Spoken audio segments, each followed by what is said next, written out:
తెలంగాణ భవన్లో మంత్రి కేటీఆర్ మీడియాతో మాట్లాడుతున్నారు. లైవ్లో చూద్దాం.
పాత్రికేయ మిత్రులందరికీ నమస్కారం.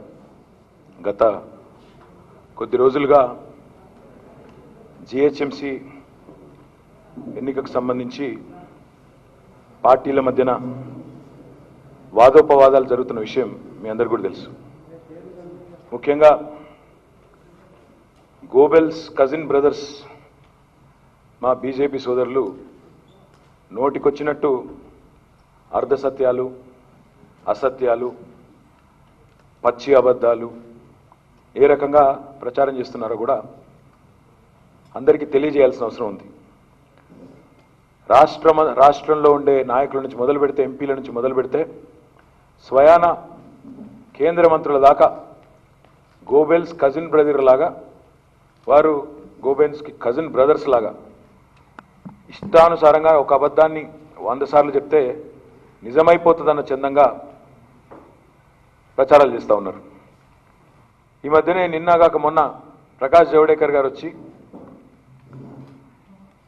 అర్ధసత్యాలు, అసత్యాలు, పచ్చి అబద్ధాలు ఇవన్నింటినీ కలిపి గోబెల్స్ పర్సనల్ డైరీ మాదిరిగా ఛార్జ్ షీట్ అని దానికో పేరు పెట్టి వారు ఒక నివేదిక కూడా విడుదల చేశారు. ముందుగా నేను వారిని ఒకటి అడగదలుచుకున్నా. ఈ రాష్ట్రంలో వారు ఛార్జ్ షీట్ మీద పెట్టింది ఏంటంటే టీఆర్ఎస్ ఎంఐఎం సర్కారు యొక్క వైఫల్యాలను పెట్టిండ్రు. ప్రకాష్ జావడేకర్ గారు, మీరు అసలు కేంద్ర మంత్రి, కనీసమైన ఇంగిత జ్ఞానం ఉండాలి. ఏమైనా మాట్లాడినా, అసలు ఏమైనా బుక్ రిలీజ్ చేసినా, ఏం రిలీజ్ చేస్తున్నా, దాని మీద ఏం రాసి ఉంది అనే ఇంగిత జ్ఞానంతో ఉండాలి తప్ప ఎవరో ఏదో చేతిలో పెట్టిపోతే దాన్ని ముంగడ పెట్టి ఫోటో దిగుతా అంటే అది నీకెంత తెలివి ఉందో దాన్ని బట్టి తెలిసిపోయింది. ఈ రాష్ట్రంలో ఉన్నది టీఆర్ఎస్ సర్కారు. మా దగ్గర ఇక్కడ ఎవరు భాగస్వాములు లేరు. మీరుండొచ్చు, గతంలో జమ్మూ కాశ్మీర్లో మీరు పీడీపీ కలిసి ఊరేగొచ్చు, వేర్పాటువాదులతో పొత్తులు మీరు పెట్టుకోవచ్చు. మేము ఇక్కడ ఎవరితో అట్లాంటి వాళ్ళతో పెట్టుకోలేదు. టీఆర్ఎస్ మొదటి నుంచి సింగిల్గానే ఈ రాష్ట్రంలో అధికారంలో ఉంది. దమ్ముంటే, నీకు నిజాలు చెప్పే ధైర్యం ఉంటే టీఆర్ఎస్ ప్రభుత్వ వైఫల్యం వేసేది ఉండే. నీ ఉద్దేశం ఏందో గలనే బయటపడుతున్నది. టీఆర్ఎస్ ఎంఐఎం సర్కార్ యొక్క వైఫల్యం అని చెప్పడంలోనే మీకు ఈ రాష్ట్రంలోని ముస్లింల మీద ఎంత ద్వేషం ఉందో, ఈ దేశంలోని ముస్లింల మీద మీకు ఎంత విద్వేషం ఉందో, ఎంత విషం ఉందో మీ ఒంటి నిండా, దాన్ని బట్టే చెప్పొచ్చు. నెంబర్ 1, అక్కడనే మీ ఛార్జ్ షీట్ అనేది పేరులోనే అటర్ ఫ్లాప్ అయిపోయింది. పేరు పెట్టుడే తప్పు పేరు పెట్టి పప్పులో కాలేసింది జావడేకర్ గారు. కాబట్టి అది తెలుసుకో, సవరించుకో, బుద్ధి తెచ్చుకో అని విజ్ఞప్తి చేస్తా ఉన్నా. ఇక రెండవది నేను అడుగుతున్నా, ఎందుకు టీఆర్ఎస్ ప్రభుత్వం మీద ఛార్జ్ షీట్ వేయాలి? ఎందుకు అసలు ఆ పరిస్థితి ఎందుకు వచ్చింది? ఏం అవసరం పడిందని మా బీజేపీ నాయకులు ఈరోజు ఛార్జ్ షీట్లను మాట్లాడుతూ ఉన్నారు. దయచేసి ప్రజలు ఆలోచించాలని కోరుతా ఉన్నాను. స్వల్ప సమయంలో, ఒక కొత్త రాష్ట్రంగా ఏర్పడ్డ అతి స్వల్ప సమయంలో, అతి చిన్న వయసులో, ఇంకా మీరు ఏర్పాటు చేసిన ఎన్డీఏ ఏర్పాటు చేసిన 2001లో ఏర్పాటు చేసిన ఛత్తీస్గఢ్, జార్ఖండ్, ఉత్తరాఖండ్ ఇంకా బాలారిష్టాల్లో ఉంటే ఈ 6 ఏళ్ల స్వల్ప సమయంలోనే అసాధారణమైన ప్రగతిని సాధించినందుకు మా మీద ఛార్జ్ షీటు. కాళేశ్వరం నీళ్లతో కరువు భూములను తడిపినందుకు ఛార్జ్ షీటు. 1.5 ఎకరాలకు తెలంగాణని 1.5 ఎకరాల మాగాణం చేసినందుక మా మీద ఛార్జ్ షీటు. తాగునీటి కష్టాలను మిషన్ భగీరథతో తీర్చినందుక మా మీద ఛార్జ్ షీటు. 98.31% ఇంటింటికి నీళ్లు ఇస్తున్నది తెలంగాణ అని ఒకవైపు మీ కేంద్ర ప్రభుత్వ మంత్రిత్వ శాఖనే చెప్తుంటే, సిగ్గు లేకుండా కేంద్ర మంత్రి అయి ఏం ముఖం పెట్టుకొని ఈరోజు ఛార్జ్ షీట్ ఇస్తున్నావు నేను అడుగుతా ఉన్నా. దేశంలో నెంబర్ 1 అని నీ కేంద్ర మంత్రి నీ సహచర మంత్రి షెకావత్ చెప్తాడు, నువ్వేమో ఇక్కడికి వచ్చి ఛార్జ్ షీట్ ఇస్తావు, సిగ్గుందా అని అడుగుతున్నా. దేశంలో ఎక్కడా లేని విధంగా రైతు బంధు ఇచ్చినందుక, మీ ప్రధానమంత్రి బుర్రకు కూడా తట్టని పథకాన్ని కేసీఆర్ ప్రవేశపెడితే సిగ్గు లేకుండా కాపీ కొట్టి పీఎం కిసాన్ అని దానికో పేరు పెట్టి ఈరోజు మా నుంచి స్ఫూర్తి పొంది బొంకినందుక ఈరోజు మా మీద వేసే ఛార్జ్ షీటు. రైతు బీమాతో దేశంలో ఏ ప్రధానమంత్రి ఏ ముఖ్యమంత్రి చేయని విధంగా రైతుల్లో భరోసా నింపినందుక మా మీద ఛార్జ్ షీటు. కరెంటు కష్టాలను మీరు లోయర్ సీలేరు విద్యుత్ కేంద్రాన్ని ఆనాడు ఖమ్మంలోని 7 మండలాలు తీసుకొని పోయి పోలవరంలో ముంచి అప్పటికే కరెంటు కష్టాలతో కునారిల్లుతున్న తెలంగాణ మీద మూలిగే నక్క మీద తాటిపండు పడ్డట్టు విద్యుత్ లోడ్తో సతమతమవుతున్న తెలంగాణ ప్రజల మీద లోయర్ సీలేరు విద్యుత్ కేంద్రాన్ని కూడా గుంజుకొని పోయి పోలవరంలో ముంచినందుక, లేదా కరెంటు కష్టాలు తీర్చినందుకు మా మీద ఇస్తారా ఛార్జ్ షీటు. దేశంలో ఎక్కడా లేని విధంగా మీ బీజేపీ పాలిత రాష్ట్రాల్లో ఎక్కడా లేని విధంగా 24 గంటల కరెంటు రైతులకు ఉచితంగా ఇస్తున్నందుక ఛార్జ్ షీటు. 200 రూపాయల పెన్షన్ను 2000 రూపాయల పెన్షన్ పెంచి పేదవాడికి పెద్ద వయసులో ఉన్న పెద్ద మనుషులకు ఆసరగా నిలబడ్డందుక ఛార్జ్ షీటు. వృద్ధులను పెద్ద కొడుకుగా ఆదుకుంటున్నందుకు ఏటా 50,000 కోట్లు సంక్షేమానికి ఖర్చు చేస్తున్నందుక ఛార్జ్ షీటు. ఒంటరి మహిళలకు పెన్షన్ ఇచ్చే ఏకైక రాష్ట్రంగా ఉన్నందుక మా మహిళా ఆడబిడ్డలను ఆదుకుంటున్నందుక మా మీద ఛార్జ్ షీటు. కేసీఆర్ కిట్తో మేం చెప్పడం కాదు, మీ కేంద్ర ఆరోగ్య శాఖ మంత్రిత్వ శాఖ వివరాలు చెప్తా ఉన్నాయి. కేసీఆర్ కిట్తో మాతా శిశు మరణాలు తగ్గించినందుక మా మీద ఛార్జ్ షీటు. మీ కేంద్ర ప్రభుత్వమే చెప్తుంది కదా, నీ సహచర మంత్రి హర్షవర్ధన్ చెప్తున్నాడు కదా, తెలంగాణ ఆదర్శంగా ఉన్నది మాతా శిశు మరణాల సంఖ్య తగ్గించడంలోని, అందుక మా మీద ఛార్జ్ షీటు. పవర్ హాలిడేలు ఎత్తేసినందుక ఛార్జ్ షీటు. పరిశ్రమలను బాగు చేసినందుక ఛార్జ్ షీటు. 1000 కోట్ల పెట్టుబడులు వస్తున్నందుక ఛార్జ్ షీటు. లక్షలాది మంది యువతకు ఉపాధి అవకాశాలు కల్పిస్తున్నందుక ఛార్జ్ షీటు. ఎందుకు మాపై విమర్శలు, ఎందుకు మాపై ఛార్జ్ షీటు? వేలాది గురుకులాలు స్థాపించి లక్షలాది మంది పిల్లలకు విద్యాబుద్ధులు నేర్పిస్తున్నందుక 1,20,000 రూపాయలు ఒక్కో పిల్లోడి మీద ఒక్కో బిడ్డ మీద ఖర్చు పెడుతున్నందుక మా మీద ఛార్జ్ షీటు. పేద బలుగు బలహీన వర్గాల పిల్లల్ని అంబేద్కర్ ఓవర్సీస్ పథకం, మహాత్మా జ్యోతిబా ఫూలే పథకం కింద ఉన్నత విద్యలకు విదేశాలకు పంపిస్తున్నందుక మా మీద ఛార్జ్ షీటు. ఎందుకు మాపై ఛార్జ్ షీటు? హైదరాబాద్ని ఒక అంతర్జాతీయ నగరంగా ఎదిగే క్రమంలో తీర్చిదిద్దుతున్నందుక మా మీద ఛార్జ్ షీటు. ఒక అమెజాన్ కంపెనీ, ఒక యాపిల్ కంపెనీ, ఒక ఫేస్బుక్, ఒక గూగుల్ని ఈ 4 ఏళ్లలో హైదరాబాద్కు రప్పించి వారి 2వ అతిపెద్ద కార్యాలయం ఇక్కడ ప్రారంభించినందుక మా మీద ఛార్జ్ షీటు. కనురెప్పపాటు కరెంటు కోతలు లేకుండా మాత్రమే కాదు, 5 లక్షల కెమెరాలతో హైదరాబాద్లోని ప్రజల్ని కంటికి రెప్పలా కాపాడుకుంటున్నందుక మా మీద ఛార్జ్ షీటు. గల్లీ గల్లీలో బస్తీ దవాఖానాలు పెట్టినందుక మా మీద ఛార్జ్ షీటు. తాగునీటి అందించి హైదరాబాద్ ప్రజల తాగునీటి కష్టాన్ని తీర్చినందుక మా మీద ఛార్జ్ షీటు. 5 రూపాయలకే అన్నార్తులకు నాణ్యమైన బువ్వ పెడుతున్నందుక మా మీద ఛార్జ్ షీటు. గుడుంబా క్లబ్బులు గుడుంబా గబ్బును శాశ్వతంగా లేకుండా చేసినందుక మా మీద ఛార్జ్ షీటు. పేకాట క్లబ్బులు మూసేయించినందుక మా మీద ఛార్జ్ షీటు. ఉగ్రవాదులకు హైదరాబాద్లో స్థానం లేకుండా చేసినందుక మా మీద ఛార్జ్ షీటు. గోకుల్ చాట్ పేలుళ్ళు, లుంబిని పార్క్ పేలుళ్ళు మరిపించి ప్రజలందరినీ కలుపుకొని ముందుకు తీసుకొని పోతున్నందుక మా మీద ఛార్జ్ షీటు. 6 ఏళ్లలో ఒక్కరోజు కూడా కర్ఫ్యూ పెట్టనందుక మా మీద ఛార్జ్ షీటు. దేనికి వేస్తావు ఛార్జ్ షీట్ మా మీద? మీ మీద వేయాలంటే నేను ఇదివరకే చెప్పిన, మీ మీద వేయాలంటే బొచ్చడని ఉన్నాయి, అందులో కొన్ని మచ్చుకొని చెప్తా, నేను ఎక్కువ చెప్పను. ఇంకా కూడా చాలా చాలా ఉన్నాయి. నాకు తెలుసు, మీకు తెలుసు. భారతీయ జనతా పార్టీ నుంచి సమాధానాలు వస్తాయంటే నేనైతే నమ్మా. కానీ ఒకటి మాత్రం చెప్పాల్సిన అవసరం ఉంది. నేను భారతీయ జనతా పార్టీని అడుగుతా ఉన్నా, మీరు చెప్పండి, సూటిగా చెప్పండి ప్రజలకు ప్రశ్నలకు సమాధానం. ఈ 6 ఏళ్లలో హైదరాబాద్లో మేము అధికారంలో ఉన్నాం, ఢిల్లీలో మీరు అధికారంలో ఉన్నారు. హైదరాబాద్కి ఏం చేసినారు అంటే, నేను గంట సేపు ఒక ప్రగతి నివేదిక ఇప్పటికే విడుదల చేసినా, మా పాత్రికేయ మిత్రులకు ఇచ్చిన, ఎన్ని వేల కోట్ల రూపాయలు ఖర్చు పెట్టి ఏం పని చేసినో కూడా ప్రజలకు కూడా చెప్తా ఉన్నా. ఎక్కడ పోయినా ఓటు అడిగే ముందు ఏం చేసినో చెప్పి ఓటు అడుగుతున్నా. మీరు చెప్పండి మరి, హైదరాబాద్కి తెలంగాణకి 1 రూపాయి పనైనా కేంద్ర ప్రభుత్వం చేసిందా? సూటిగా సుత్తి లేకుండా చెప్పండి. రాజ్యాంగబద్ధంగా చట్టబద్ధంగా అంబేద్కర్ సాక్షిగా, అంబేద్కర్ రాసిన రాజ్యాంగం సాక్షిగా మాకు రావాల్సిన దానికంటే 1 రూపాయి అదనంగా ఇచ్చిండ్రా? నేను సూటిగా అడుగుతున్నా. సుత్తి లేకుండా చెప్పండి కిషన్ రెడ్డి గారు, సుత్తి లేకుండా చెప్పండి. కేంద్ర మంత్రులారా అని అడుగుతా ఉన్నా. ఇంకొక మాట కూడా నేను అడుగుతా ఉన్నా. ఇవాళ మీ పాలన ఎట్లుందో సూటిగా కొన్ని ప్రశ్నలు కూడా నేను అడగదలుచుకున్నా. వేల కోట్ల ఆదాయాన్ని సమకూర్చే ప్రభుత్వ రంగ సంస్థల్ని అడ్డికి పావుసేరు అమ్ముతున్నది మీరు కాదా? నష్టాల్లో ఉన్నది కాబట్టి ఎయిర్ ఇండియా అమ్ముతామంటారు. మరి ఎల్ఐసిని ఎందుకు అమ్ముతున్నారయ్యా? లాభాల్లో ఉంది కదా అంటే నీళ్లు నమ్ముతారు. అంటే మీ విధానం ఏంది? మహారత్న కంపెనీలు, నవరత్న కంపెనీలు, దాని దేన్ని కూడా చూడకుండా లాభంలో ఉందా నష్టంలో ఉందా ఏది చూడకుండా గుడ్డిగా అమ్మేయడమేనా మీ విధానం? మళ్ళీ నిన్న కిషన్ రెడ్డి గారిని మీట్ ద ప్రెస్లో అడిగితే దేశ భవిష్యత్తు కోసం అంటాడు. ఏ దేశ భవిష్యత్తు కోసం? భారతదేశ భవిష్యత్తు కోసమా? లేకపోతే గుజరాత్ అనే కొంతమంది భవిష్యత్తు కోసమా? గుజరాత్లో ఉన్న కొంతమంది భవిష్యత్తు కోసమా? ఎవరి భవిష్యత్తు కోసం అమ్ముతున్నారు మీరు? బీపీసీఎల్ ఎందుకు అమ్ముతున్నారు? రైల్వేస్ ఎందుకు ప్రైవేటీకరిస్తున్నారు? ప్రపంచంలోనే 4వ అతిపెద్ద రైల్వే నెట్వర్క్ ఇండియన్ రైల్వేస్. మరి అట్లాంటి దాన్ని ప్రైవేట్ పరం చేస్తుంది మీరు కాదా? వాస్తవం చెప్పండి ప్రజలకి. ఎందుకు చేస్తున్నారు? ఎందుకు వాళ్ళ పొట్టగొడుతున్నారు? రైల్వే ఉద్యోగుల పొట్ట చెప్పండి. 40 కోట్ల పాలసీదారులు కలిగిన life insurance corporation of India ఈ దేశంలోనే ఇన్సూరెన్స్ వ్యవస్థకే పెద్ద దిక్కుగా ఉన్న కంపెనీ, లాభాల్లో ఉన్న కంపెనీ. దాన్ని ఎందుకు డిస్ఇన్వెస్ట్ చేస్తున్నారు? దాన్ని ఎందుకు అమ్ముతున్నారు అని అడుగుతున్నా నేను ఇంకొక మాట కూడా చెప్తున్నా మిత్రులందరికీ, ఇక్కడ హైదరాబాద్లో ఉన్న చూస్తున్న మిత్రులందరూ కూడా చెప్తున్నా, వీళ్ళ పాలసీ డిస్ఇన్వెస్ట్మెంట్. వీళ్ళ పాలసీయే అన్నిటిని అమ్మేయాలి, ప్రైవేట్ పరం చేయాలనేది వీళ్ళ పాలసీ. అందుకే చెప్తా ఉన్నా, తస్మాత్ జాగ్రత్త మిత్రులారా. వీళ్ళకి అవకాశం ఇస్తే చార్మినార్ను డిస్ఇన్వెస్ట్ చేస్తారు, గోల్కొండను డిస్ఇన్వెస్ట్ చేస్తారు, జిహెచ్ఎంసీని కూడా ప్రైవేట్ పరం చేసి ఆయన అమ్మేస్తారు. డిస్ఇన్వెస్ట్మెంట్ పేరు మీద హైదరాబాద్ ప్రజల కోసం అని చెప్పి మననే నమ్మించి అమ్మేస్తారు. జాగ్రత్త కూడా అని చెప్తా ఉన్నా.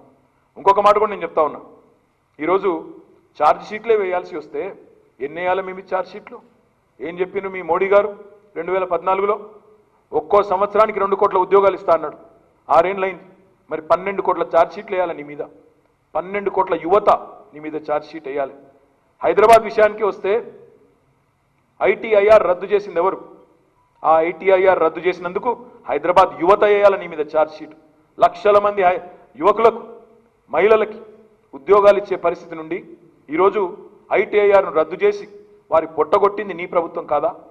హైదరాబాద్ యువత నీ మీద వేయాల ఛార్జ్ షీట్. అదే రకంగా నువ్వు ఇస్తాన్న ఉద్యోగాలు వదిలి ఉన్న ఉద్యోగాలనే ఆగం చేసి రద్దు చేసి, నోట్లను రద్దు చేసి, డిమానిటైజేషన్ అని చేసి, అయోమయ లాక్డౌన్ చేసి, ఈ దేశంలో మీ అసమర్థ ఆర్థిక విధానాలతో, మీ దివాలాకోరు ఆర్థిక విధానాలతో లక్షల కోట్ల మంది ఉద్యోగాలు చిరు వ్యాపారుల పొట్టగొట్టింది మీరు కాదా? వాళ్ళు వేయాలని మీద ఛార్జ్ షీట్. వాళ్ళ ఉపాధి ఆగం చేసినందుకు వాళ్ళు వేయాలని మీద ఛార్జ్ షీట్. పరుగులు పెడుతున్న ఆర్థిక వ్యవస్థను బ్రేకులు కొట్టి మీ అసమర్థ విధానాలతో ఈరోజు ఆర్థిక వ్యవస్థ నడ్డి విరగొట్టింది మీరు కాదా? అందుకేయాలని మీ ఛార్జ్ షీట్. ఈరోజు జీడిపి గ్రోత్ రేట్లో శ్రీలంక కంటే బంగ్లాదేశ్ కంటే వెనుకబడిపోయినందుకు మన దేశ ప్రజలు మొత్తం వేయాలని మీద ఛార్జ్ షీట్.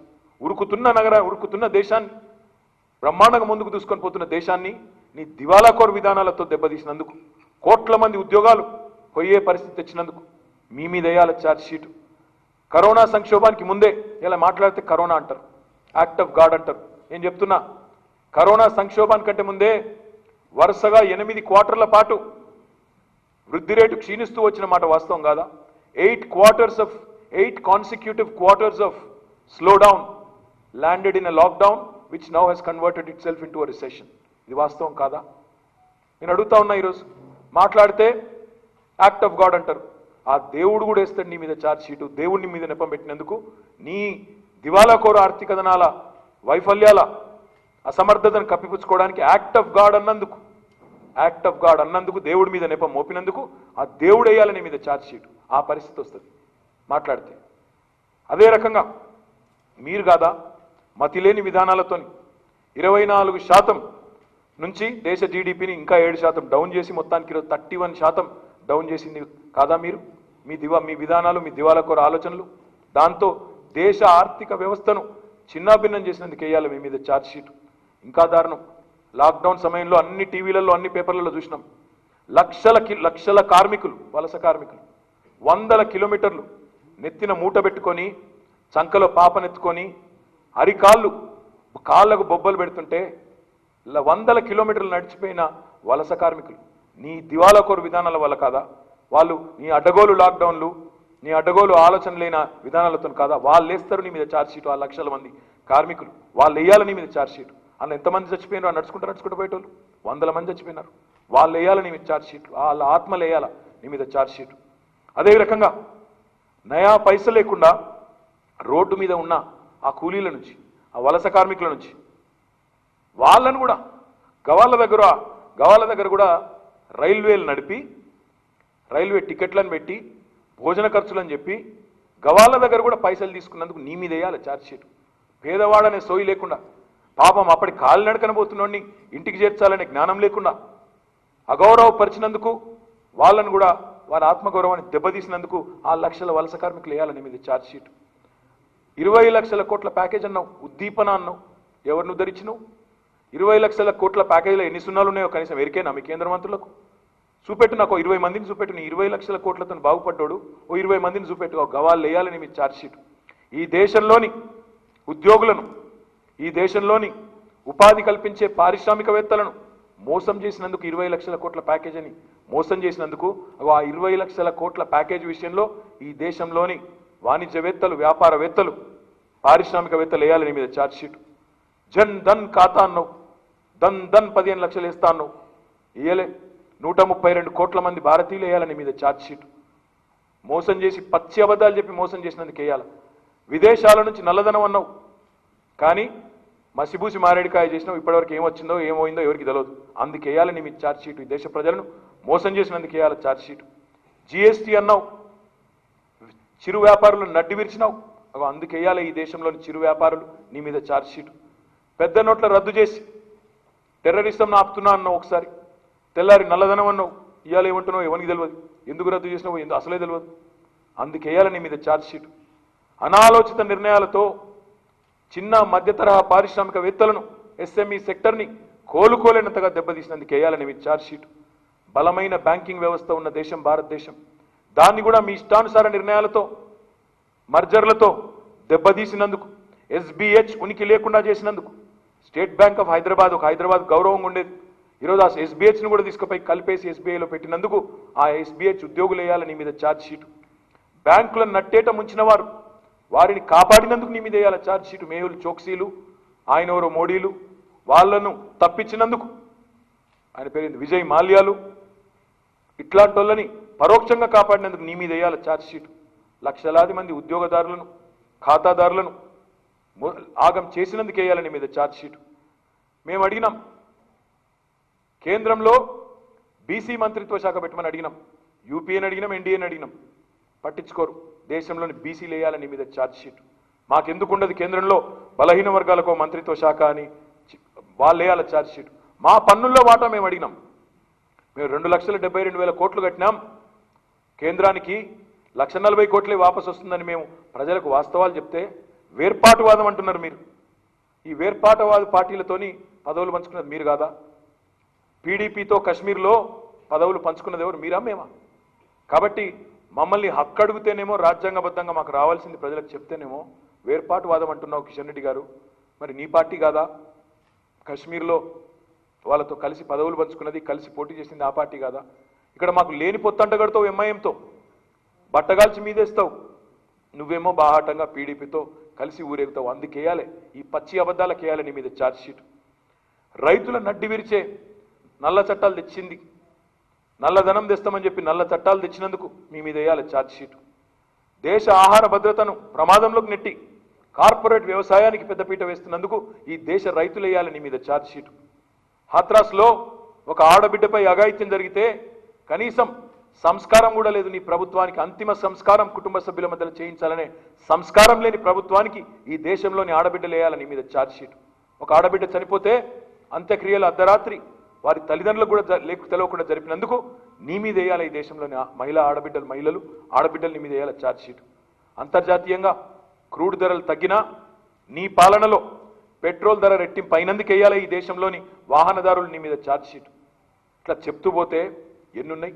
ఇక తెలంగాణ నుంచి ఒకసారి ఆలోచించాల్సి వస్తే తెలంగాణ ప్రజలు ఎందుకు వేయాలని మీ ఛార్జ్ షీట్ అంటే, తెలంగాణలో ఇంకా అప్పుడు పురిటి నొప్పుల్లో ఉన్న తెలంగాణను, అప్పుడే పుట్టిన తెలంగాణను సావు దెబ్బ కొట్టి 7 మండలాలు మా ఖమ్మం జిల్లాలో నుంచి లాక్కొని తెలంగాణ రాష్ట్రానికి తీరని అన్యాయం చేసినందుకు నీ మీద వేయాలి తెలంగాణ ప్రజలు ఛార్జ్షీట్.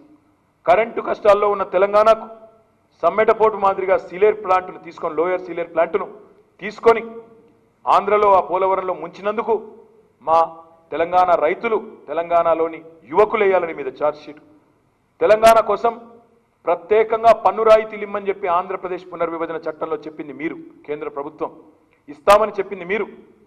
కానీ ఈ రోజు వరకు 6 ఏళ్లలో తెలంగాణకు ప్రత్యేకంగా పరిశ్రమల కోసం ఇక్కడ పారిశ్రామికీకరణను ప్రోత్సహించడానికి కనీసం 1 పైసా పన్ను రాయితీ ఇవ్వనందుకు ఇక్కడి తెలంగాణ యువత ఇస్తుంది నీ మీద ఛార్జ్షీట్. బయ్యారం ఉక్కు ఫ్యాక్టరీ అన్నారు, పెడతామన్నారు మీ కేంద్ర ప్రభుత్వ పెద్దలు. 6 ఏళ్లైంది, అతిగతి లేదు. దానికోసం మా గిరిజన బిడ్డలు, మా మహబూబాబాద్ జిల్లా బిడ్డలు, మా కొత్తగూడెం జిల్లా బిడ్డలు వాళ్ళు వేయాలని నీ మీద ఛార్జ్షీట్. నీతి ఆయోగ్ సిఫారసు చేసినా, మీ నీతి ఆయోగ్ సిఫారసు చేసినా నీతి లేకుండా మిషన్ కాకతీయకు ఒక 5,000 కోట్లు, మిషన్ భగీరథకు 19,000 కోట్లు ఇవ్వండి అని మీ నీతి ఆయోగ్ చెప్పినా నీతి లేకుండా రాజకీయం చేసి 1 పైసా ఇవ్వనందుకు నీ మీద వేయాలి ఛార్జ్షీట్. తెలంగాణకు ఐఐఎం కావాలని, ఐసర్ కావాలని, ఇంకా నవోదయ స్కూళ్ళు కావాలని ఎన్నిసార్లు అడిగినా ఇవ్వనందుకు నీ మీద వేయాలి తెలంగాణ విద్యార్థులు ఛార్జ్షీట్లు. కొత్త జిల్లాలు ఏర్పాటు చేసుకున్నాం, మాకు నవోదయ స్కూళ్ళు ఇవ్వండి అంటే ఆ స్కూళ్ళు ఇవ్వకుండా సతాయిస్తున్నందుకు ఆ స్కూల్ విద్యార్థులు వేయాలని మీద ఛార్జ్షీట్. ట్రైబల్ యూనివర్సిటీ పెడతామన్నారు, ఇంతవరకు అతిగతి లేదు. ఆ ట్రైబల్ పిల్లలు వేయాలని మీద ఛార్జ్షీట్. చదువుకున్న పిల్లలు నీ మీద వేస్తారు ఛార్జ్షీట్. కరీంనగర్కు IIIT అడిగినాం, ఒకసారి కాదు 5 సార్లు అడిగినాం, బతిమలాడినాం పోయి, ఇంతవరకు అతిగతి లేదు. అందుకే వేయాలి కరీంనగర్ పిల్లలు నీ మీద ఛార్జ్షీట్. కాజీపేట రైల్ ఫ్యాక్టరీ అన్నారు, రైల్ కోచ్ అన్నారు, ఇంతవరకు అతిగతి లేదు. అగో ఆ కాజీపేట బిడ్డలు, వరంగల్ బిడ్డలు వేస్తారు నీ మీద ఛార్జ్షీట్. విద్యార్థుల భవిష్యత్తుకు సంబంధించి నవోదయ పాఠశాలలు కూడా ఇవ్వనందుకు ఆ స్కూల్ పిల్లలు వేస్తారు నీ మీద ఛార్జ్షీట్.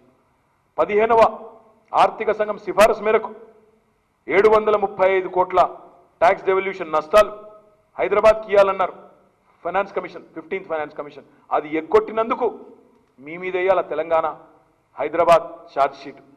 జిఎస్టీ కాంపెన్సేషన్ ఇస్తామని చెప్పి బొంకి చట్టంలో పొందుపరిచి ఈరోజు ఎగ్గొడుతున్నందుకు తెలంగాణ ప్రజలేయాల జిఎస్టీ ఎగ్గొట్టినందుకు నీ మీద ఛార్జ్షీట్. నూతన విద్యుత్ చట్టంతో, మీరు ప్రతిపాదిస్తున్న నూతన విద్యుత్ చట్టంతో వ్యవసాయానికి బోర్లు పెట్టి, బోర్ల కాడ మీటర్లు పెట్టి ఆ మీటర్లతో రైతు నడ్డి విరిచే ప్రయత్నం చేస్తున్నందుకు తెలంగాణ రైతులు వేస్తారు నీ మీద ఛార్జ్షీట్. తెలంగాణ రైతులు పండించిన సన్నాలకు మద్దతు ధర ఇద్దామంటే ఈరోజు FCI నిబంధనల రూపంలో మాకు అడ్డుపడుతున్నందుకు, రైతులకు న్యాయం చేయకుండా అడ్డుపడుతున్నందుకు మీ మీద తెలంగాణ రైతాంగం వేయాలి ఛార్జ్షీట్. రాష్ట్రానికి రావాల్సిన నిధులు రాకుండా ఆపుతున్నందుకు నీ మీద వేయాలి ఛార్జ్షీట్. ఇంకొక మాట నేను అడుగుతా ఉన్నా హైదరాబాద్ కాంటెక్స్ట్లో, ఇప్పటిదాకా ఈ 6 ఏళ్లలో హైదరాబాద్ కోసం 1 పైసా అదనంగా ఇవ్వనందుకు హైదరాబాద్ ప్రజలు వేయాలి నీ మీద ఛార్జ్షీట్. లక్షలాది యువకుల ఆశలను వమ్ము చేస్తూ ITIRను రద్దు చేసినందుకు నీ మీద వేయాలి ఛార్జ్షీట్. వరద సహాయం కోసం ఉత్తరం రాస్తే 8 వారాలైనా స్పందించినందుకు, దున్నపోతు మీద వానబడ్డ చందంగా చలనం లేకుండా ఉన్నందుకు వేయాలి నీ మీద ఛార్జ్షీట్. అదే కర్ణాటకలో, గుజరాత్లో వర్షాలు వస్తే, వరదలు వస్తే ఆగమేఘాల మీద 4-5 రోజుల్లో వరద సహాయం చేసి ఈరోజు తెలంగాణకు మొండి చేయి చూపినందుకు, సవతి తల్లి ప్రేమ చూపినందుకు నీ మీద వేయాలి ఛార్జ్షీట్. హైదరాబాద్లో ఉన్న నేషనల్ ఇన్స్టిట్యూట్ ఆఫ్ డిజైన్ని తరలించి మళ్ళీ మనం అడుగుతున్నా కూడా ఇక్కడ సెంటర్ ఏర్పాటు చేయనందుకు వేయాలి నీ మీద ఛార్జ్షీట్. నమామి గంగకు 1000 కోట్లు ఇచ్చి మూసీ కోసం 100 కోట్లు అడిగినా ఇవ్వనందుకు నీ మీద వేయాలి ఛార్జ్షీట్.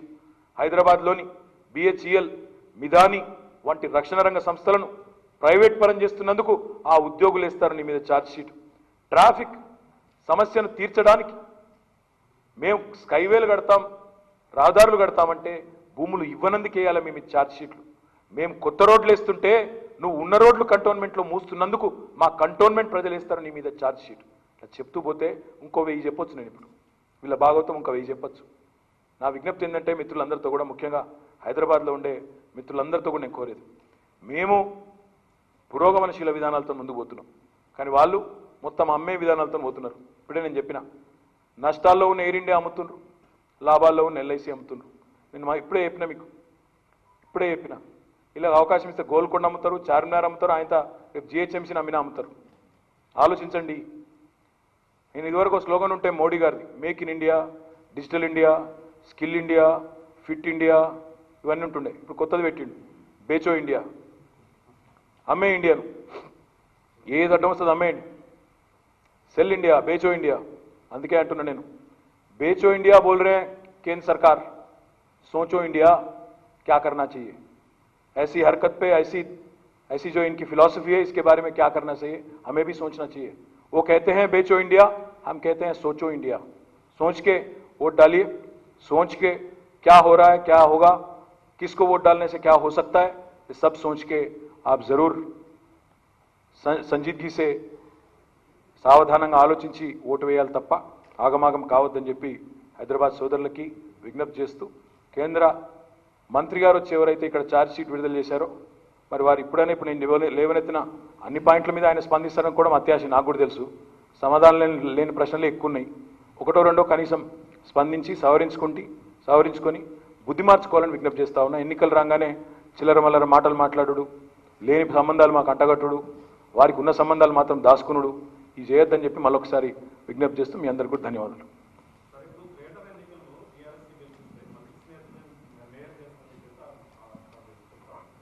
నేనేమంటున్నా అంటే పచ్చకామేరులోడికి లోకం పచ్చగానే కనబడుతుంది brother. Last time mayor Bonthu Rammohan గారు, డిప్యూటీ మేయర్ బాబా ఫసీయుద్దీన్ గారు, 99 సీట్లు గెలిచింది మేము, రెండో స్థానంలో ఉన్నది మజ్లిస్. ఈసారి కూడా నేను చెప్తున్నా రాసుకో, మొదలు మేముంటాం, 2 మజ్లిస్ ఉంటుంది, 3, 4 వాళ్ళు ఎవరు ఉంటారో వాళ్ళు ఇష్టం. మళ్ళీ చెప్తున్నా, మా పోటీ మజ్లిస్తోనే, వీళ్ళతో కాదు. మా పోటీ ఈరోజు హైదరాబాద్లో మజ్లిస్తోనే, కాబట్టే మేము ఫస్ట్ వాళ్ళు సెకండ్ ఉన్నాం. మా కామన్ సెన్స్ వాళ్ళకి లేక ఏదేదో మాట్లాడుతుంటారు. మా పోటీ మజ్లిస్తోనే, క్లియర్గా చెప్తున్నా కదా. అండ్ మళ్ళీ ఇంకోటిసారి చెప్తున్నా, మళ్ళీ దీన్ని కూడా ఎవరైనా ట్విస్ట్ చేసే మహానుభావులు ఉంటారు కాబట్టి, మేయర్ పక్కాగా టీఆర్ఎస్ మహిళా అభ్యర్థి డిసెంబర్ 4 నాడు మీరు చూస్తారు. డిసెంబర్ 4 ఫలితాల తర్వాత మేయర్ టీఆర్ఎస్ మహిళా అభ్యర్థి ఉంటారు.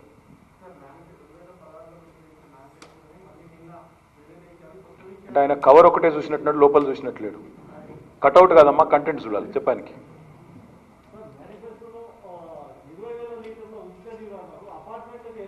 అందరికీ కూడా అండి, ఎవరు అప్ టు 20,000 లీటర్స్, అంటే మీరు 20,000 లీటర్స్ వరకే వాడితే అంతవరకు ఫ్రీ, ఆ పైన వాడితే దానికి ఛార్జ్ ఉంటుంది.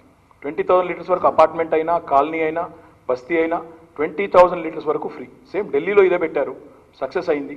అక్కడ ఇంకా గమ్మత్ ఏంటంటే నీళ్ళ ఆదా కూడా జరుగుతూ ఉంది అక్కడ. కాబట్టి డెఫినెట్గా ఇట్స్ మంచి స్కీమ్. నేను చాలా చెప్పాను బ్రదర్, ఇంకేం అడిగితే ఇంకా మళ్ళీ మీరు ఇంకేం రాస్తారు. కాబట్టి ఈ రోజుకి ఇంతటితో ఆపుదాం.